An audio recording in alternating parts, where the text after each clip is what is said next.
एक गुरु का एक नया नया शिष्य बना था। उस युवा शिष्य के मन में बहुत सारे प्रश्न थे जिन्हें वह गुरु से पूछ लेना चाहता था। एक दिन वह गुरु के पास आया और उनसे कहा, गुरुदेव, मैंने देखा है पहले लोग आपस में बहुत प्रेम करते हैं, फिर धीरे धीरे उनके बीच मतभेद होने लगते हैं। मतभेद झगड़ों में बदल जाते हैं और वो एक दूसरे को भला बुरा कहने लगते हैं। फिर रिश्ते टूट जाते हैं और प्रेम नफरत में बदल जाता है। गुरुदेव, आखिर ऐसा क्यों होता है कि जहां प्रेम था अब उसकी जगह नफरत ने ले ली? गुरु ने कहा, आज मैं एक किसान से मिलने उसके घर जा रहा हूं, तुम भी साथ चलना। तुम्हारे इस प्रश्न का उत्तर तुम्हें वहीं मिल जाएगा। थोड़ी देर बाद गुरु शिष्य को लेकर पास के एक गांव में पहुंचे। गांव के बीचों बीच पहुंचकर उन्होंने वहां बने एक घर के दरवाजे को खटखटाया। अंदर से एक व्यक्ति बाहर आया। उसने गुरु को प्रणाम किया और कहा, कहिए गुरुदेव, मैं किस प्रकार आपकी सेवा कर सकता हूं? गुरु ने उस व्यक्ति से कहा, तुम्हारी पत्नी के साथ जो विवाद चल रहा था, क्या वह समाप्त हो गया? क्या अब तुम खुश हो? उस व्यक्ति ने कहा, उस औरत से विवाह करना मेरे जीवन की सबसे बड़ी गलती है गुरुदेव। वह बिल्कुल भी अच्छी नहीं है। वह मेरा और मेरे परिवार का ख्याल नहीं रखती। वह हमेशा अकड़ कर बात करती है। वह हमेशा गुस्से में रहती है। उसने आज तक मुझे समझा ही नहीं, मेरी कोई बात मानी ही नहीं। वह बिल्कुल भी अच्छी नहीं है। ईश्वर ने मेरे भाग्य में ना जाने ये कैसी पत्नी लिख दी है। अब वो मुझे छोड़कर मायके चली गई है और अब तो मैं भी यही चाहता हूँ कि वो वहीं रहे और कभी मेरे जीवन में वापस ना आए। गुरु ने अपने शिष्य से कहा, देखा तुमने, यही मनुष्य का स्वभाव है। हर मनुष्य के अंदर अच्छाई और बुराई दोनों होती हैं, लेकिन मनुष्य सिर्फ बुराई को ही याद रखता है, अच्छाई को नहीं। और जब वह किसी की बुराई करने पर आता है तो शुरू से लेकर अंत तक सिर्फ बुरा ही देखता है और बुरा ही बोलता है। और जब वह अपने मन में सब कुछ बुरा ही बैठा लेता है तब वह यह आशा करता है कि उसके जीवन में सब अच्छा हो। बुराई से जीवन में अच्छाई कैसे आ सकती है? जीवन में अच्छाई लाने के लिए, सुख और शांति लाने के लिए हमें अच्छाई को तो देखना ही होगा। लेकिन यह काम कोई नहीं करता, क्योंकि ऐसा करने से मनुष्य के अहंकार को चोट पहुंचती है और वह अपने अहंकार के सिंहासन से गिरना नहीं चाहता। गुरु के मुख से ये सब बातें सुनकर उस व्यक्ति ने कहा, गुरुदेव, आप यह क्या कह रहे हैं? अगर कोई बुरा है तो उसमें बुराई तो दिखेगी ही। मेरी पत्नी बुरी है तो मैं उसमें बुराई ही देखूंगा। उसने आज तक ऐसा कोई कार्य नहीं किया जिससे मैं प्रसन्न हो सकूं। गुरु ने कहा, क्या आज तक तुमने कोई ऐसा कार्य किया जिससे तुम्हारी पत्नी खुश हो सके? उस व्यक्ति ने कहा, उसने मुझे कभी कोई ऐसा मौका ही नहीं दिया गुरुदेव कि मैं उसके लिए कुछ कर सकूं। गुरु ने कहा, चलो तुम कुछ देर के लिए ये सारी बुराइयां छोड़ दो, अपनी पत्नी की कमियां भूल जाओ, अपनी पत्नी की कोई एक अच्छाई याद करो और मुझे बताओ। उस व्यक्ति ने कहा, एक बार मेरी माँ बहुत बीमार पड़ गई थी, तब उसने उनकी बहुत सेवा की थी। उन दिनों उसने रात दिन का भी ध्यान नहीं रखा था। गुरु ने कहा, क्या इसके अलावा तुम्हें अपनी पत्नी की कोई और अच्छाई याद आ रही है? उस व्यक्ति ने कहा कि हाँ, वो हमेशा घर में सुबह सबसे पहले उठती थी और मेरे माता पिता के खाने का बहुत ध्यान रखती थी। एक बार जब मैं बहुत बीमार हो गया था तब वह रात भर जाग जाग कर मुझे दवाइयाँ दिया करती थी। वह बहुत मेहनती थी और अगर उसे कोई तकलीफ भी होती थी तो वह मुझे बताती नहीं थी। वह हमेशा इसी प्रयास में रहती थी कि मैं खुश रह सकूं। यह सब बोलते बोलते उस व्यक्ति की आंखों से आंसू आ गए और उसने कहा, गुरुदेव, मुझे यह क्या हो गया है? माना कि मेरी पत्नी में बहुत सी कमियां हैं, लेकिन वो बुरी नहीं है। पता नहीं क्यों मैं आज से पहले उसकी अच्छाइयों को देख नहीं पाया।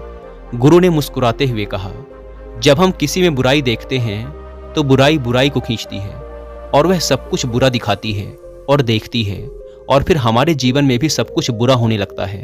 पर जब हम किसी की अच्छाई देखते हैं तो अच्छाई अच्छाई को खींचती है और हमारे साथ सब कुछ अच्छा होने लगता है। उस व्यक्ति को बात समझ आ गई।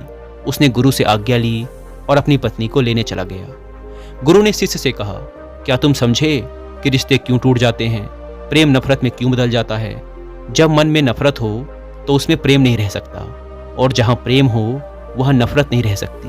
हम अपने मन में प्रेम रखना चाहते हैं या नफरत, यह हम पर ही निर्भर करता है। शिष्य ने कहा, गुरुदेव, मैं आपकी बात बहुत अच्छे से समझ गया हूँ। मेरा एक और प्रश्न है, क्या आप मेरे इस प्रश्न का भी उत्तर देंगे? गुरु ने कहा, अवश्य, तुम बेझिझक अपना प्रश्न पूछ सकते हो। शिष्य ने कहा, गुरुदेव, इस दुनिया में सबसे मुश्किल कार्य क्या है? गुरु ने कहा, इस दुनिया का सबसे मुश्किल कार्य एकांतवास में रहना है। शिष्य ने कहा, इसमें मुश्किल जैसा क्या है, एकांत में तो कोई भी रह सकता है। यह सुन गुरु मुस्कुराए और बोले, अगर यह कार्य तुम्हें इतना आसान लगता है तो क्या तुम 30 दिनों के लिए एकांतवास में रह सकते हो? तुम्हें 30 दिन के लिए कहीं नहीं जाना, एक गुफा में रहना है। तुम बाहर किसी भी व्यक्ति से संपर्क नहीं करोगे, ना ही गुफा के अंदर किसी भी प्रकार के कार्य में व्यस्त रहोगे, सिर्फ शांत और मौन रहोगे। क्या तुम ये कर सकोगे? शिष्य ने कहा, लेकिन गुरुदेव, ये एकांतवास में रहकर क्या होगा, इससे क्या मिलेगा? गुरु ने कहा, जो मिलेगा वह तो तुम्हें पता चल ही जाएगा, लेकिन प्रश्न यह है कि क्या तुम इतना आसान कार्य कर पाओगे? शिष्य तैयार हो गया। गुरु अपने शिष्य को एक गुफा में ले गए और वहां उन्होंने उसके 30 दिन के खाने पीने का इंतजाम कर दिया और कहा, गुफा का द्वार खुला है, जब तुम्हें लगे कि तुमसे यह नहीं हो रहा तो तुम बाहर आ सकते हो। शिष्य गुफा के अंदर प्रवेश कर गया। पहले दिन उसने बड़ी आसानी से अपना समय व्यतीत कर लिया। दूसरे दिन उसे अजीब सा महसूस होने लगा। उसका मन बार बार बाहर की ओर भाग रहा था। उसे घुटन हो रही थी। वह इधर उधर टहलने लगा, घबराने लगा, लेकिन जैसे तैसे करके उसने दूसरा दिन भी काट लिया। पर तीसरे दिन वह बहुत बेचैन हो गया। उसके मन में विचार आने लगे कि वह यह क्या बेकार का काम कर रहा है। बाहर पता नहीं क्या क्या हो रहा होगा और वह यहाँ गुफा में बैठा है। वह तीसरे दिन ही गुफा से बाहर आ गया और गुरु के पास पहुंचा। शिष्य को देखते ही गुरु मुस्कुराए और बोले, मैं तुम्हारा ही इंतजार कर रहा था। 30 दिन एकांत में रहने की बात हुई थी, तुम तो 3 दिन में ही बाहर आ गए। शिष्य ने कहा, पता नहीं गुरुदेव, पर मैं अंदर से बहुत अधिक बेचैन हो रहा था। बस बार बार बाहर जाने का मन कर रहा था। इन 3 दिनों में मैं एकांत भी नहीं साध पाया। मन में बहुत सारे विचार, भावनाएं, कल्पनाएं और बहुत कुछ चल रहा था। कोई मुझे जबरदस्ती बाहर की ओर खींच रहा था। गुरु ने कहा, वह कोई और नहीं, तुम्हारा मन था। मन को एकांत पसंद ही नहीं है। वह हमेशा किसी दूसरे को ढूंढता रहता है, लेकिन जब उसे कोई दूसरा नहीं मिलता, कोई दूसरा दिखाई नहीं देता, तो वह बेचैन हो जाता है, क्योंकि उसका वजूद दूसरों से ही है। अगर दूसरे नहीं होंगे तो मन की शक्ति खत्म हो जाएगी और वह तुम पर से अपना नियंत्रण खोने लगेगा। इसीलिए वह जल्द से जल्द तुम्हें बाहर की ओर ले जाना चाहता था और तुम बाहर आ गए। शिष्य ने कहा, गुरुदेव, आप बिल्कुल ठीक कह रहे थे कि एकांतवास करना दुनिया का एक बहुत ही मुश्किल कार्य है। गुरु ने कहा, तुमने यह नहीं पूछा कि इस दुनिया का सबसे आसान कार्य क्या है? शिष्य ने कहा, गुरुदेव, मेरे मन में यह प्रश्न भी था, लेकिन मैं पूछ नहीं पाया। गुरु ने कहा, अगर इस दुनिया का सबसे मुश्किल कार्य एकांतवास है, तो इस दुनिया का सबसे आसान कार्य भी एकांतवास ही है। शिष्य ने कहा, आप ये कैसी विरोधाभासी बातें कर रहे हैं गुरुदेव, मैं कुछ समझ नहीं पा रहा।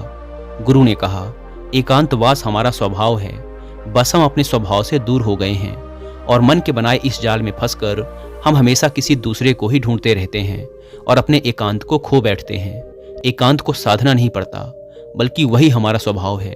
शिष्य ने कहा, अगर एकांत हमारा स्वभाव है और यह इतना आसान है, तो मैं क्यों 3 दिन में ही उस गुफा से बाहर आ गया?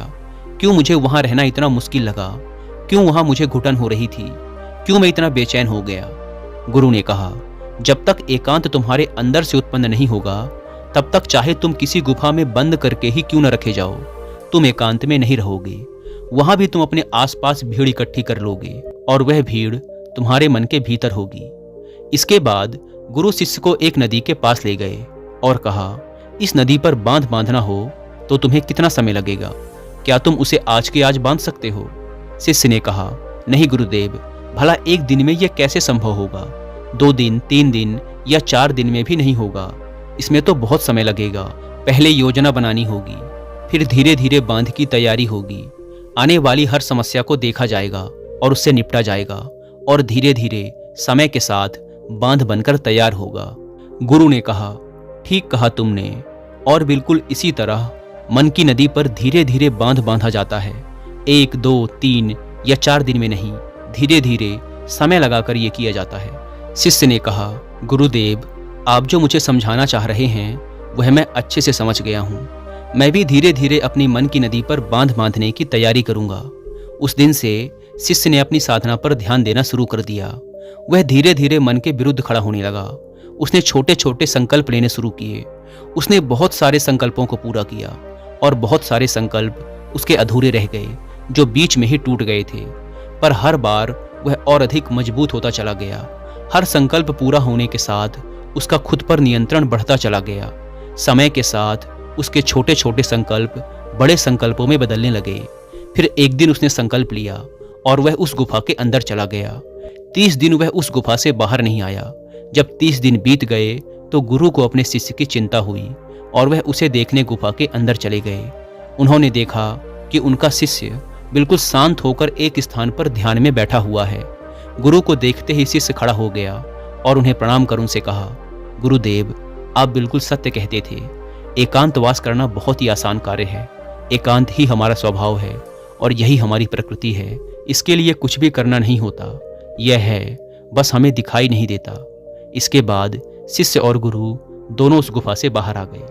अब आप सोच रहे होंगे कि इस एकांतवास की कहानी का मतलब क्या है। वास्तव में एकांत वह चीज है जो हमें सत्य दिखाता है, शांति दिखाता है।